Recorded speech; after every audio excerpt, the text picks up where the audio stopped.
Baik, kita lanjutkan ke pertanyaan berikutnya. Namun sebelum itu kami ucapkan kepada para mahasiswa Sekolah Tinggi Agama Islam Negeri Sunan Gunung Jati Cirebon yang telah mengirimkan pertanyaan-pertanyaannya. Mudah-mudahan ini menjadi asbab ilmu bagi kita semua. Pertanyaan berikutnya dari Nur Hayati. Apa yang harus kita lakukan ketika kita tahu bahwa saudara kita sendiri melakukan riba dan uang hasil ribanya dibagikan ke masyarakat desa agar dipandang baik. Sedangkan kita sebagai saudara sudah berusaha mengingatkan bahwa riba itu haram.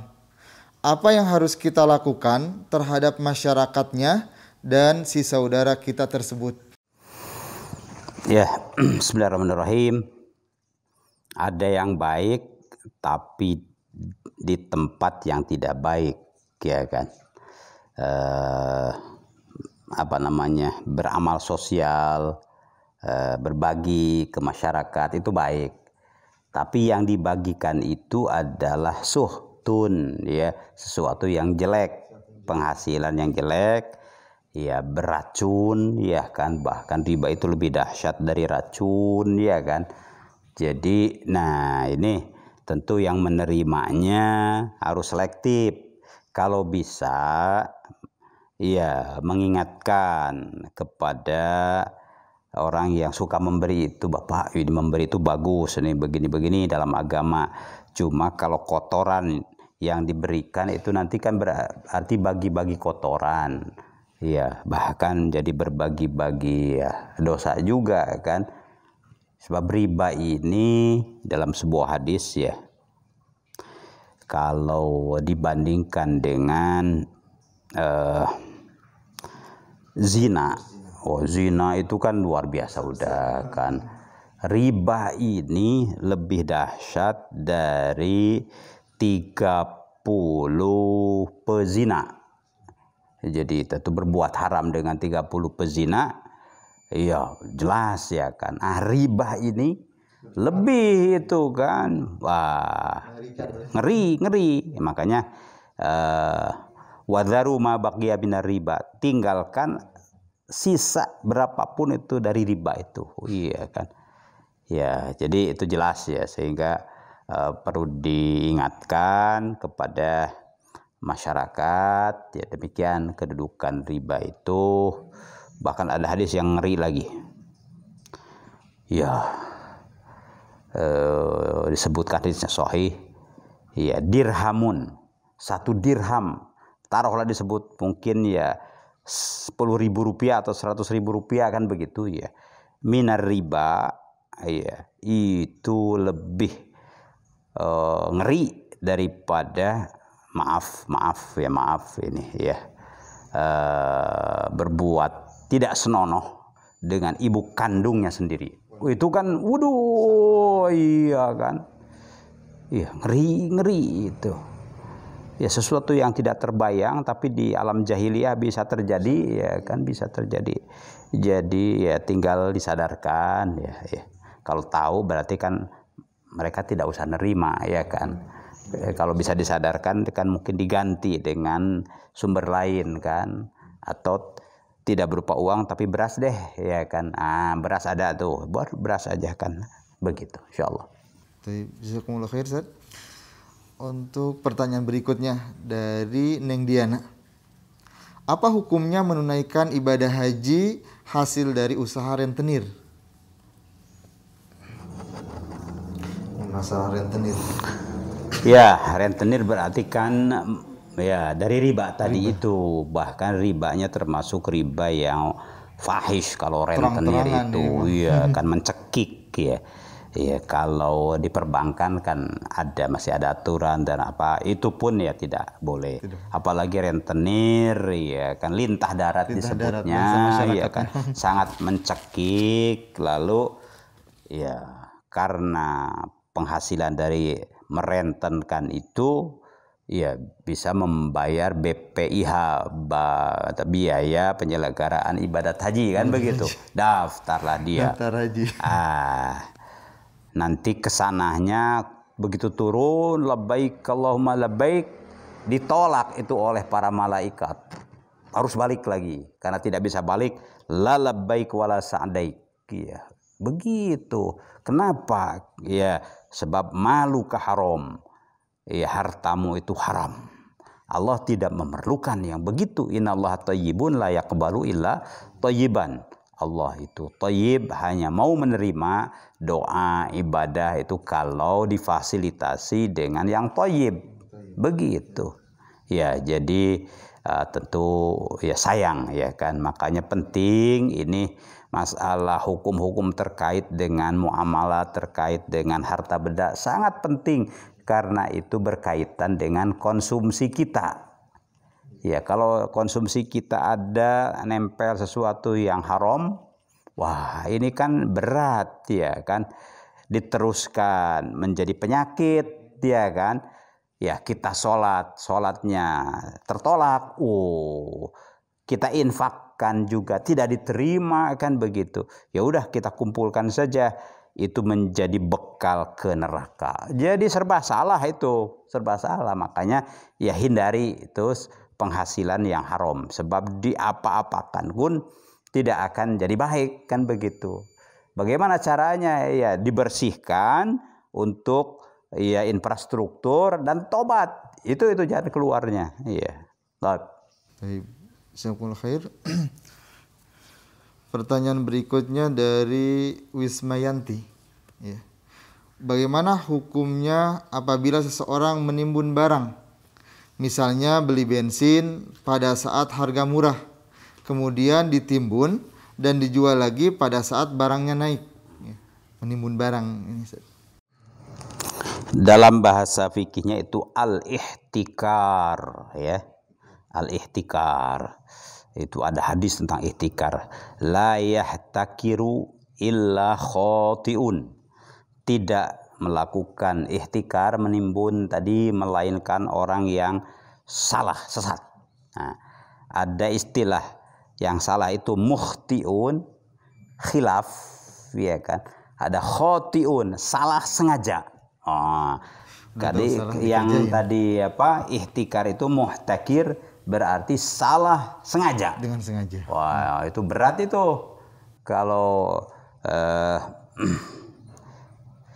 kita ya sebagai Bani Adam biasa salah. Mudah-mudahan salahnya itu mukhti. Makanya akhtota, engkau keliru. Iya, ana akhtotu, iya kan. Setiap orang yang keliru, iya. Ya, sebaik-baiknya segera tobat. Tapi kalau ya yang khoti, iya. Jadi keliru dan dia tahu itu keliru. Nah, di situ itu yang ihtikar itu ya. Makanya ada hadis lain, orang yang ihtikar maka sholatnya selama 40 hari begitu tidak diterima, itu sampai seperti itu ya kan. Karena mudarat dari ihtikar ini ada mudarat ke masyarakat. Kalau dia menimbun barang apalagi kan sengaja ini sengaja itu keuntungan yang lebih. Iya, di hadis yang lain itu orang yang ihtikar itu melakukan ihtikar seolah-olah dia menyatakan perang. Oh gitu kan, kemudaratannya gede. Iya, menimbun BBM, menimbun beras, menimbun apa, akhirnya kan yang banyak ya harganya naik ya. Ada kelangkaan di pasar. Dan ihtikar itu berlaku untuk hal-hal yang kebutuhan umum ya. Tapi kalau kebutuhannya tidak kebutuhan umum ya, itu tidak termasuk kategori ihtikar karena tidak akan berdampak kepada masyarakat ya kan. Kalau kebutuhan dasar ya banyak yang dizalimi. Banyak. Kalau ini barang ya elit lah. Ya, ya itu misalnya berlian atau apa, itu tidak termasuk ihtikar ya. Karena di pasar juga langka.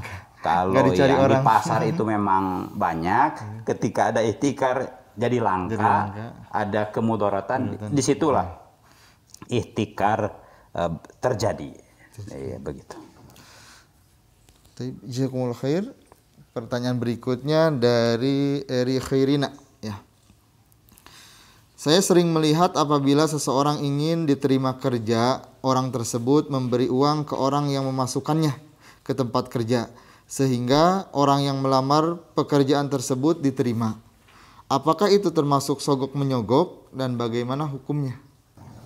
Sogok menyogok dalam istilah fikih dan syariatnya kan disebut dengan riswah, ya kan? Nah, kalau jelas riswah jelas haram. Tapi apakah itu riswah, ya kan? Nah, riswah itu memberikan sesuatu baik dia uang maupun barang, ya kan, bahkan jasa juga, ya kan, kepada seseorang yang seseorang itu punya posisi ya, dengan pemberian itu dia akan berbuat ya untuk yang memberi. Satu, ya kan, dengan memudaratkan mereka yang tidak memberi. Nah, di situ ya, itu ya. Asalnya tidak berhak, ini urutan tesnya nomor sekian, ya kan. Ada yang urutan tesnya nilainya lebih bagus, tapi ini bisa dikatrol dengan pemberian. Itulah riswah, iya kan. Tapi kalau tidak ada dua unsur itu, ya haknya. Nah, itu apalagi kalau haknya, ya kan, memperlancar. Ya kan. Nah, dan kalau tidak diberikan bahkan bisa dipersulit. Nah, ini lain lagi kan, memberi untuk mendapatkan haknya. Nah, kayak misalnya maaf misalnya ya, ini kadang-kadang hukum ini juga dipermainkan kalau tidak diperjualbelikan kadang-kadang, ya kan. Nah, dalam satu kasus misalnya, ya orang itu difitnah atau bagaimana sehingga masuk ya diproses secara hukum bisa saja kan. Ya, tentu dia akan kena mudarat, ya keluarganya ditinggalkan, dia sendirikan merana dan lain-lain kan. Padahal misalnya ya belum terbukti, tapi ya itu bagaimana tuh? Ini kan karena difitnah atau apa. Nah, dengan memberikan sesuatu kepada orang yang menzoliminya itu, ya dia akan dikurangi atau dilepaskan. Itu boleh. Jadi memberi sesuatu untuk melepaskan diri dari kezaliman. Sebaliknya juga untuk mendapatkan haknya. Dia haknya, itu haknya. Tapi sepertinya agak dipersulit, diperlambat begitu, ya kan? Ya ditambah-tambah persyaratannya ya apa kan begitu. Padahal dia sudah haknya. Oh, ada yang kasih isyarat, ya biar normal ya gitu kan, kasih pelumas. Ya, dalam konteks itu berarti kan menolak kemudaratan atau merealisasikan kemanfaatan yang sudah haknya, itu boleh. Ya, lalu berarti sini ada dosa, iya, dosanya kepada penerima yang memberi itu dalam kondisi seperti itu dia ma'fuun anhu, dimaafin. Jadi ada riswah itu dalam kondisi normal dua pihak berdosa. La'anallahu ar-rasi wal murtashi. Allah melaknat baik si pemberi maupun si penerima. Itu dalam normal ya begitu ya, karena dua-dua akan dalam keadaan sadar. Tapi dalam konteks tadi kan ada kasus ya kan. Si A nggak mau sesungguhnya, cuma ya kalau tidak ya dia akan dipersulit dan lain-lain ya. Dia terpaksa ya untuk daf'ul ad-darar madarrah. Dalam keadaan terpaksa berarti ya jumlah yang minim dan kondisi yang itu saja ya dia ma'fuun anhu, dimaafin. Yang menerimanya ya rosinya ya kena mal'un, dilaknati, ya kan. Begitu ya. Jazakumullah khair, Ustaz. Pertanyaan berikutnya, ini pertanyaan yang biasa di masyarakat ya. Dari Witria Amalia ya. Apakah arisan itu diperbolehkan dan apa hukumnya? Arisan itu metode saja ya, metode untuk menentukan giliran siapa, ya kan. arisan. Dalam bahasa Arabnya itu kan al-qur'ah. Qur'ah. Ya diundi ya kan. Metode lalu tekniknya diundi ya kan. Nah, cuma arisan ada uang kan di situ. Tapi berarti kan ada dua hal. Kalau metode qur'ah itu boleh. Iya kan. Untuk menentukan ini giliran siapa. Bagian siapa itu boleh. Iya, karena Rasulullah SAW juga mengqur'ah ketika mau keluar kota, ya kan istri beliau kan lebih dari satu, ya kan, ya harus adil juga, ya kan. Mungkin dari sisi hati ya kita tidak tahu, beliau pengennya didampingi oleh fulana terus. Tapi kalau ya tidak pakai cara yang objektif, ya tidak mungkin dilakukan oleh seorang nabi dan rasul. Nah, beliau pakai metode qur'ah. Nah, udah dikumpulin ini nih, mau keluar kota ke Syam atau kemana kan begitu, bahkan mau peperangan sekalipun ya kan. Nah, di qur'ah yang keluar siapa, fulanah A, ya sudah itu haknya berangkat. Nah, kalau si fulanah A ini tanazul, ya menyerahkan haknya boleh itu, dan itu yang terjadi.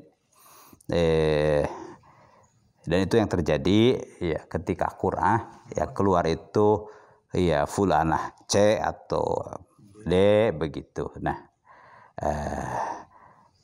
si fulanah D ini ya menghibahkan gilirannya, bagiannya. Ya Rasulullah, ya giliran saya, hak saya berikan saja ke Aisyah. Begitu ya kan. Mungkin apa ya, untuk menambah keridhaan Rasul ya kan. Bagus itu. Ya Rasulnya senang, Aisyahnya senang, si pemberi juga senang, alhamdulillah. Itu boleh, iya kan. Tapi jangan direkayasa. Nah, kalau rekayasa itu kan berarti kan sesuatu tidak boleh. Itu kan namanya tawatu itu tidak boleh rekayasa. Dalam Islam tuh harus clear dan clean kan begitu ya kan. Itu soal apa? Qur'ah. Tadi mengenai arisan itu ada uang. Kan sejumlah ibu-ibu, mak-mak bersepakat, ya kita ini di RT ini atau RW ini udah kumpul-kumpul ya sebulan sekali, atau bapak-bapak juga ya kan. Ya supaya ada penariknya lah begitu ya. Bagaimana nih?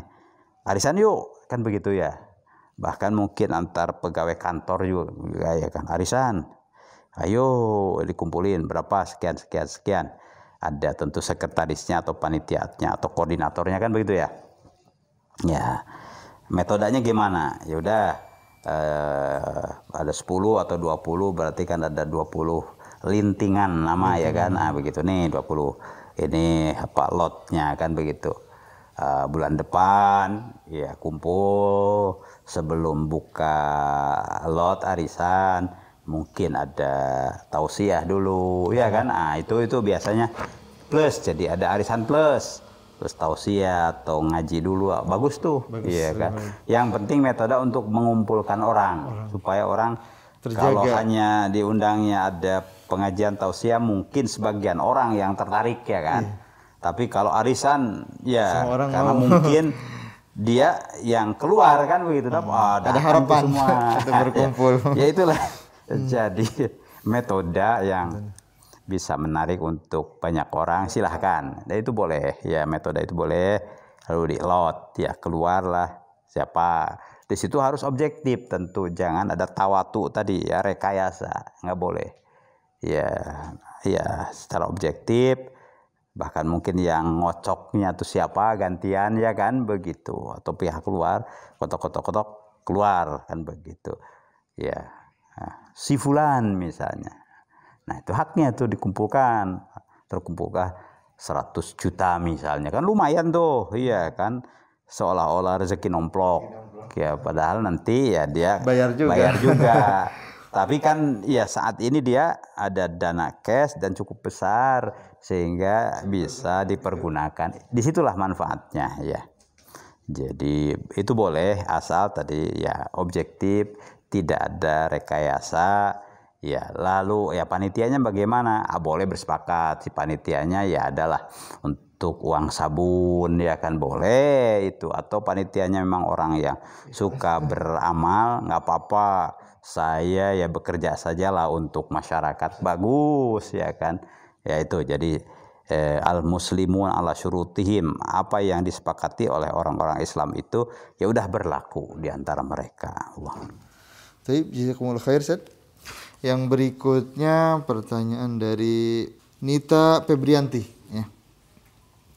Bagaimana hukumnya seorang anak yang hidup di bawah tanggungan nafkah orang tuanya yang berpenghasilan haram seperti riba atau yang lainnya?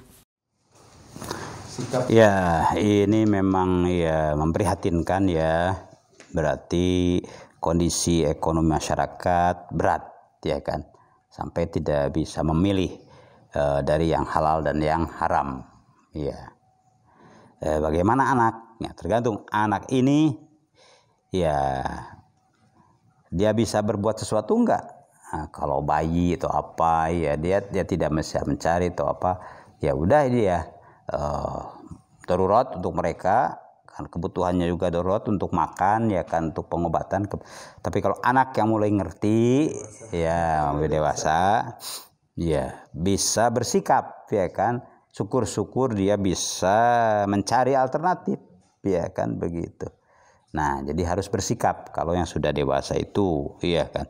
Kalau yang belum dewasa dan belum ada kemampuan, belum mukallaf, ya tentu ma'dzur, ya kan, darurat, ya halal. Tapi bagi yang sudah ada kemampuan, nah harus berbuat apa yang dia bisa, ya kan.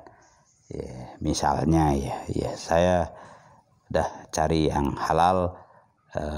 Cleaning service deh. Nah, itu bisa ya kan, anak SD saja bisa cleaning service, di tetangganya di mana jualan, nah itu bisa ya kan.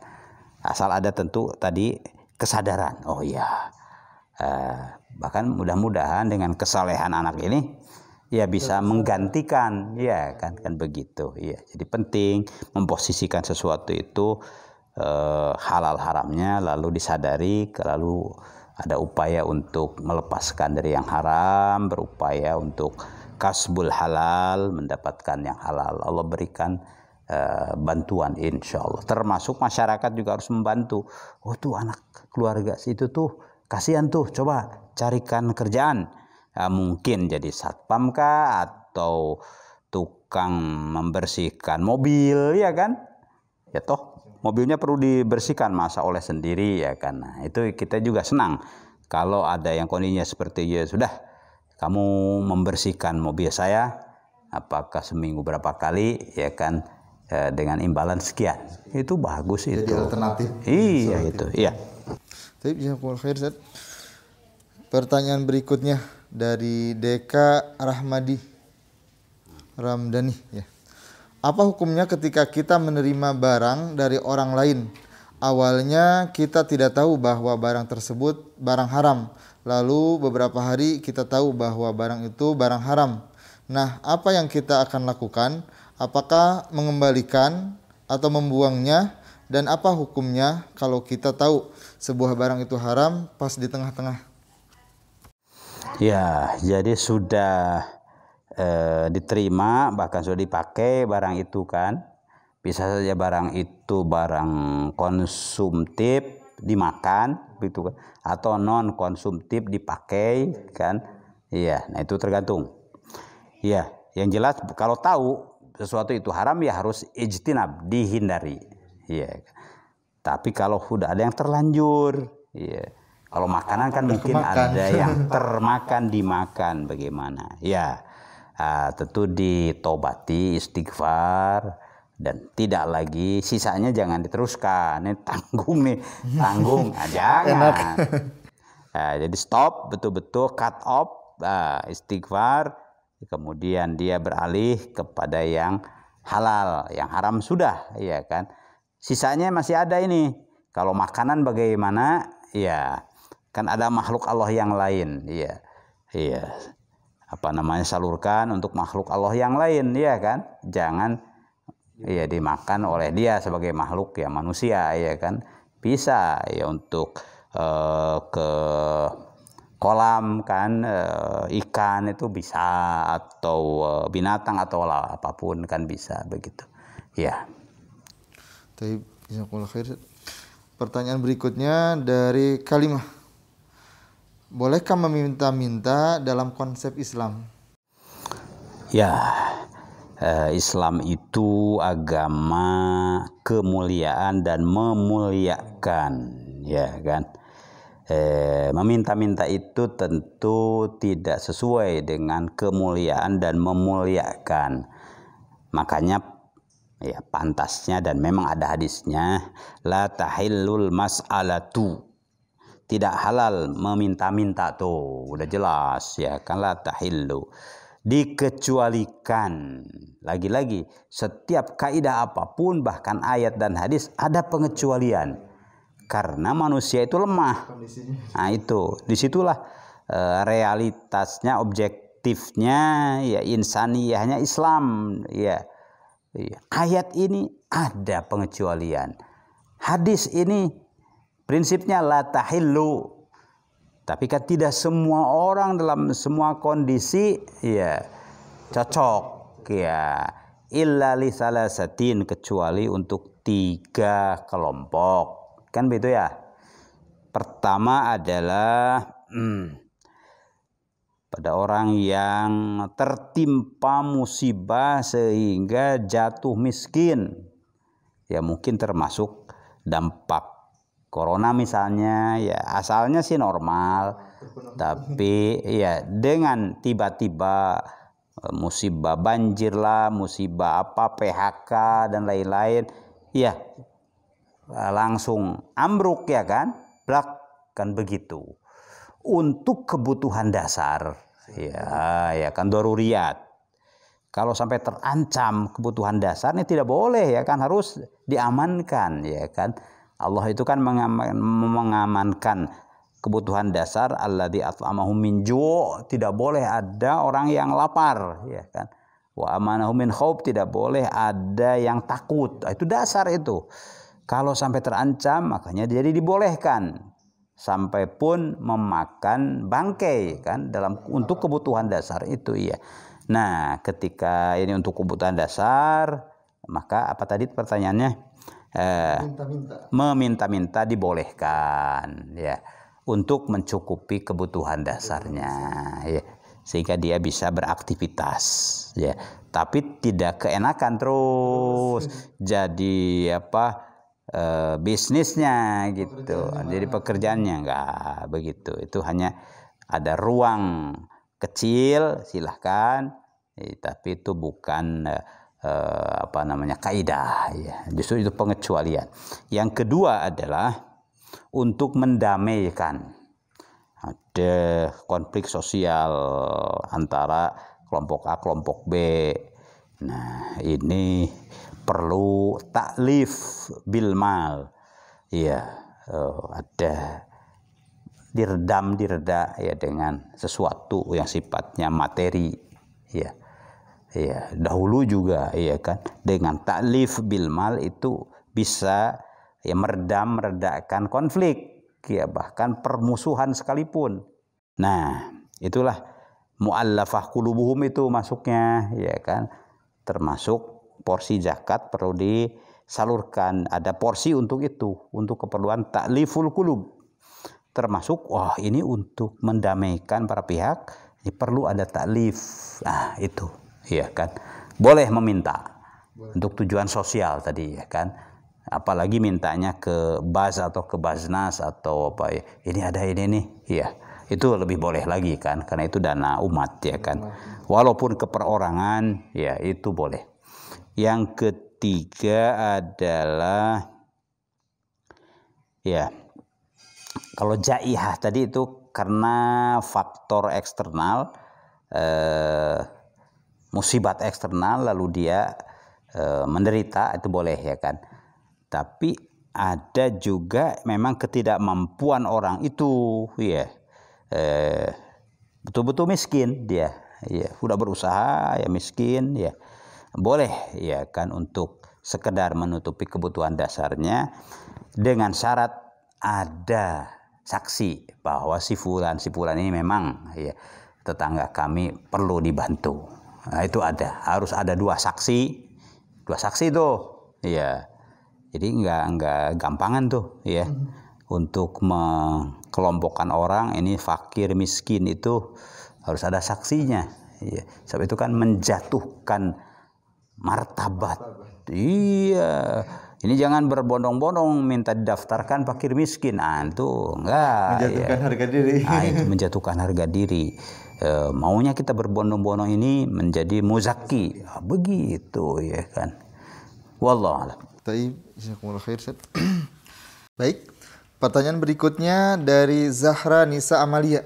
Ya, pertanyaan menarik nih seputar haji. Saya pernah membaca di suatu jurnal bahwa pengelolaan dana haji itu salah satunya disimpan dalam bentuk surat berharga. Saya dengar pula bahwa disimpan dalam bentuk dolar. Kebetulan saya belum paham dalam hal ini. Bagaimana hukumnya? Iya, pengelolaan keuangan haji BPKH itu sudah terbentuk lembaganya dan sudah dibekali undang-undangnya, ya kan. Sudah ada PP atau Kepres lah. Jadi aturan operasionalnya sudah, tinggal mereka bekerja sesuai dengan regulasi yang ada. Dan ada keharusan per 6 bulan sekali, ya, mereka lapor, ya, tentang perkembangannya itu ke DPR. Mitranya adalah Komisi 8. Saya ketika di Komisi 8 juga sempat ya menerima RDPU mereka dan dibahas di situ, ya kan. Nah, jadi asal mereka bekerja sesuai dengan regulasi yang ada itu halal. Termasuk tadi penempatannya di sukuk, yaitu surat berharga syariah, ya kan, atau di apapun, ya kan, mereka ya sesuai dengan dan harus ada laporan per tahun kalau nggak salah, itu dilaporkan ke umat, ya kan. Jadi tentu ada medianya yang bisa dilihat, diakses, ya, BPKH, ya, berapa dana yang ada, berapa yang sedang dikelola, ya, dan seterusnya, bagaimana returnnya, hasilnya, ya kan. Nah, Kemenag itu mengandalkan BPKH dalam hal menukarkan rupiah ke dolar atau ke real, ya, karena dengan dikumpulkan itu akan besar sehingga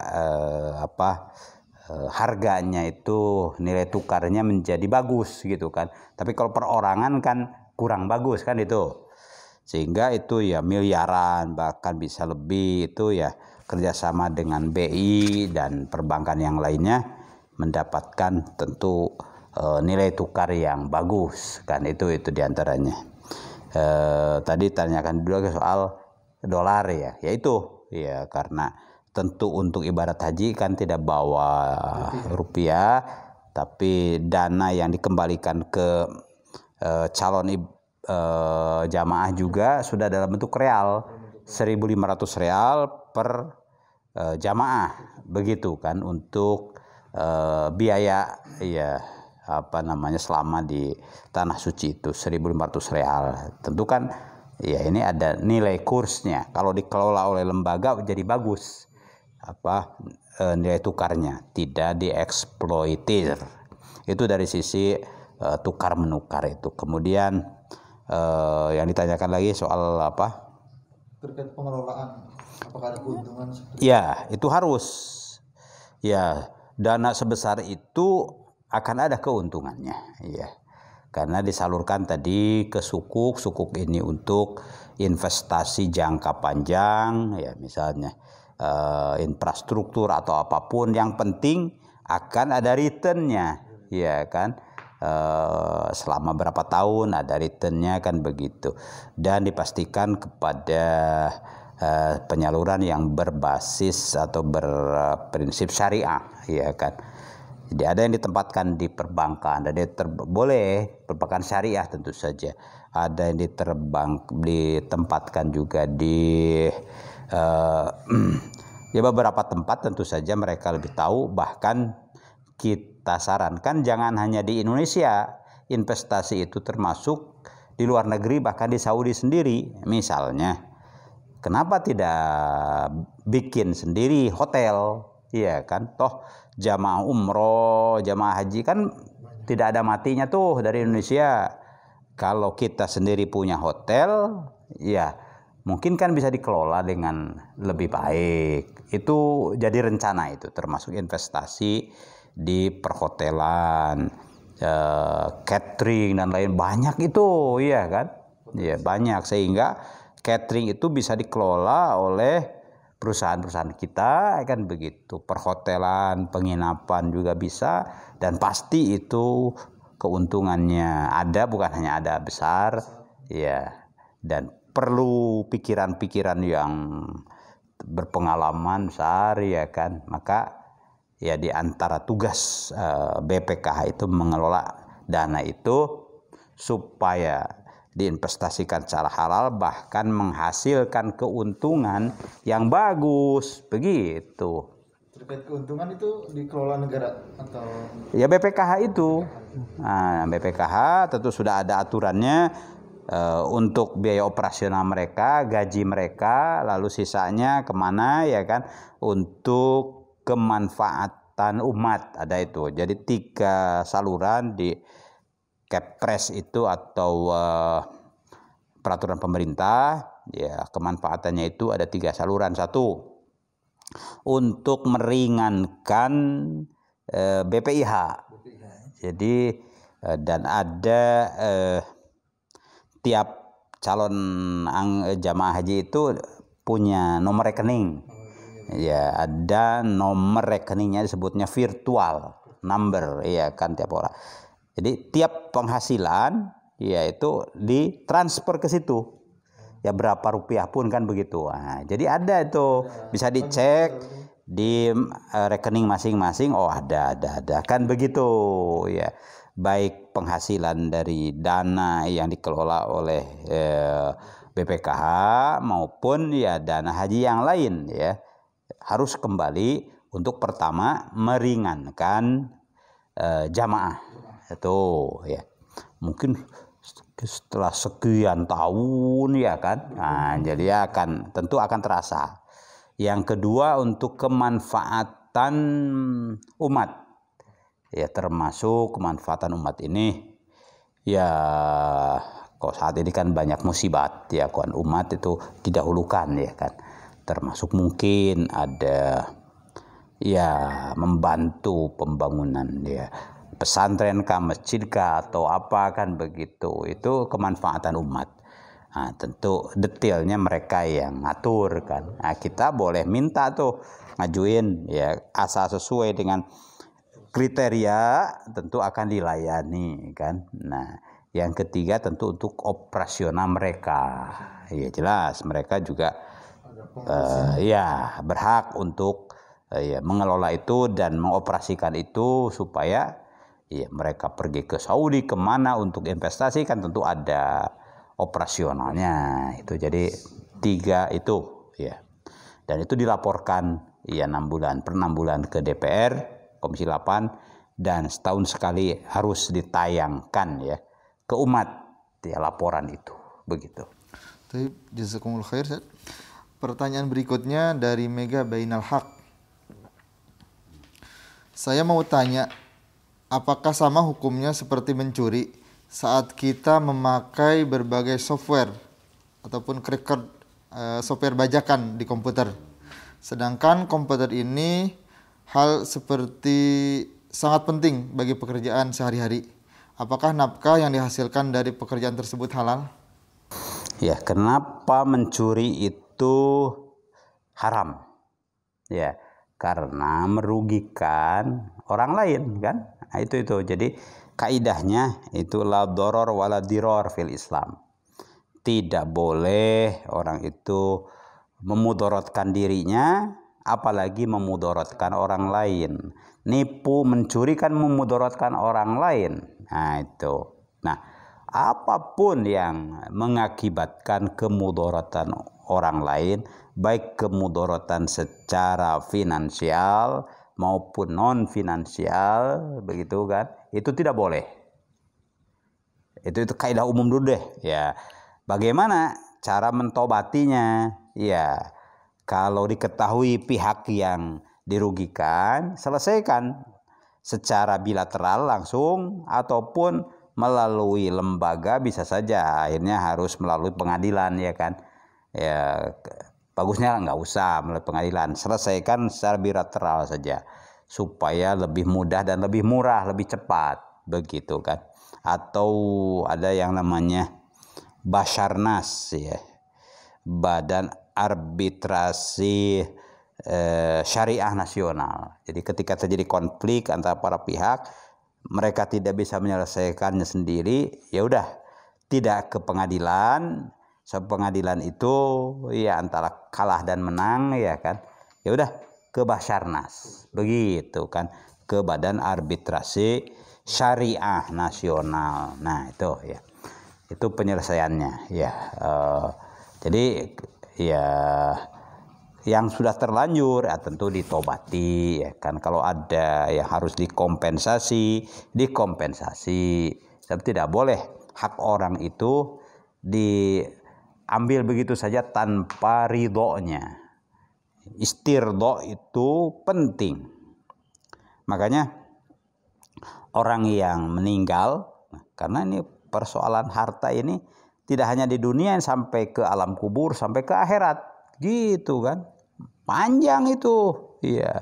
Jadi ya mau diantarkan ke alam kubur, diumumkan dulu apakah almarhumah ini min ahlil khair, iya kan. Jangan basa-basi, iya min ahlil khair, itu basa-basi. Termasuk pastikan min ahlil khair itu dia ya punya utang, punya tanggungan atau apa yang sudah diselesaikan atau belum. Nah itu harus, ya kan. Nah, Rasulullah juga mencontohkannya begitu. Bahkan beliau ya dalam episode yang lalu kan disinggung, ya, Rasulullah mau mengimami sholat jenazah seseorang, sahabat itu kan, ya udah siap begitu. Nanti dulu coba cek, ya kan, apakah dia hal alaihi dainun, kan begitu tuh, cek kan begitu. Ya, ketat, ya kan. Oh ya kan, nanti dulu, iya, itu kan ya serius tuh. Rasulullah tidak mau mengimami sholatnya, cek dulu apakah dia punya utang, begitu. Nah ini kan berarti kalau sekarang dicek dulu kemana kan begitu, kumpulkan para pihak sampai apakah dideklar dia sudah tidak punya utang, atau punya utang pun sudah ada yang menanggung, udah bebas.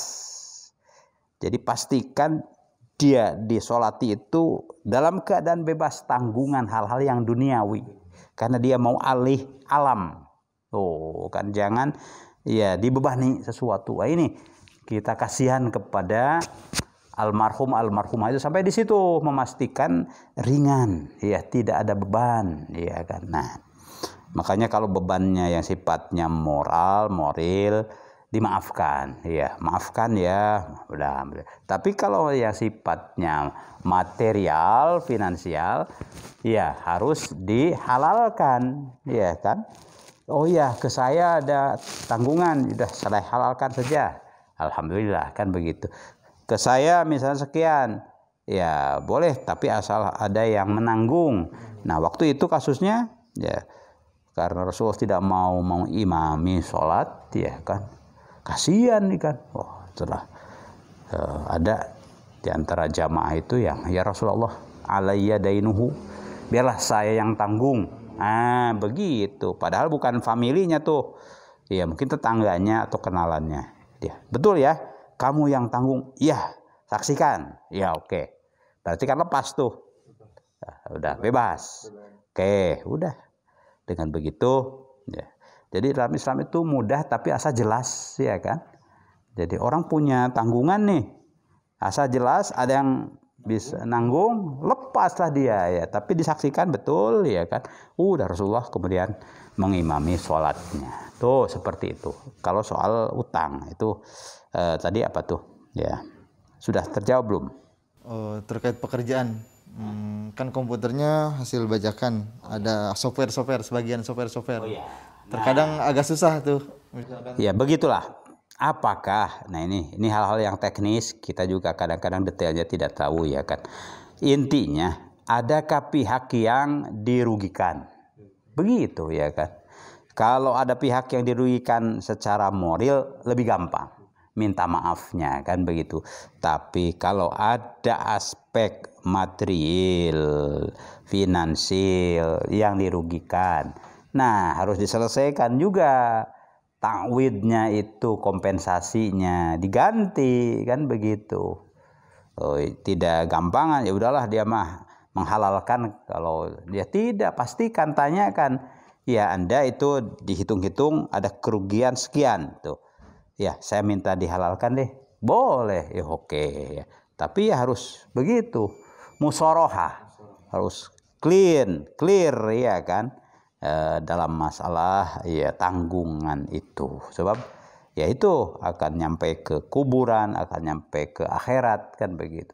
Dan nanti kalau lolos tidak terscreening di dunia, di akhirat itu ada ya tentu pengadilan. Ya si fulan nih panggil, betul dia masih punya, wah begitu repot lah, iya kan.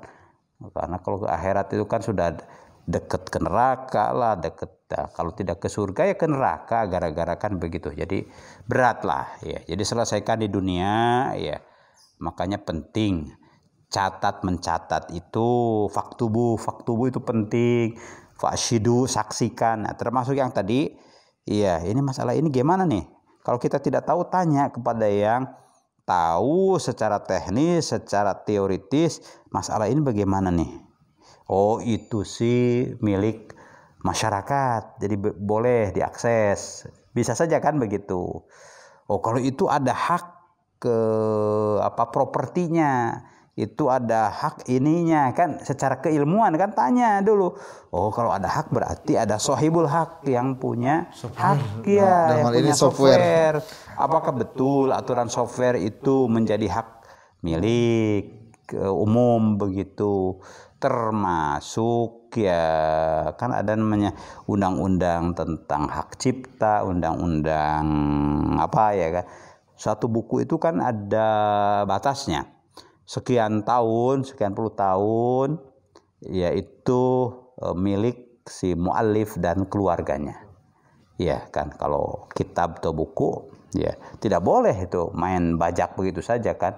Ada namanya hak copyright, property right dan sebagainya. Nah, itu sampai 20 tahun atau berapa baru menjadi hak publik, ya kan. Nah, apakah software itu bagaimana? Nah, ini tentu ada lah, aturannya ada. Makanya tanya kepada yang ngerti, iya kan.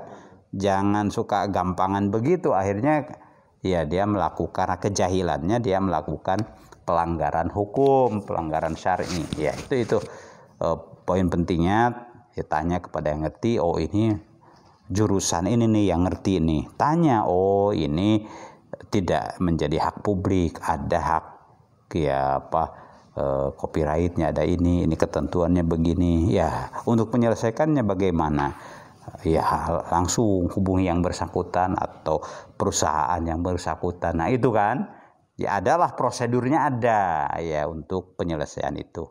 Jadi begitu, sebelum clean ya tentu jangan dilakukan begitu ya. Jazakumullah khair Ustaz atas semua jawaban pertanyaan-pertanyaan yang masuk ke Majelis Yas Al-Lunak. Alhamdulillah udah terjawab semuanya oleh guru kita Bapak Kiai Haji Dr. Surahman Hidayat. Mudah-mudahan Allah Subhanahu wa taala jaga beliau untuk senantiasa memberikan pencerahan kepada kita semua sehingga kita mendapatkan manfaatnya ya. Bagi pemirsa yang ingin menyampaikan pertanyaan-pertanyaan terkait masalah akidah, ibadah, muamalah ataupun permasalahan-permasalahan kehidupannya, bisa dikirimkan ke nomor di bawah ini ya. Tetap bersama kami di channel YouTube Kiai Surahman ya. Taib, kesempatan kali ini kita akhiri dengan hamdalah dan doa kifaratul majelis. Alhamdulillahirabbil alamin, subhanakallahumma wa bihamdika asyhadu an la ilaha illa anta astaghfiruka wa atubu ilaik. Assalamualaikum warahmatullahi wabarakatuh.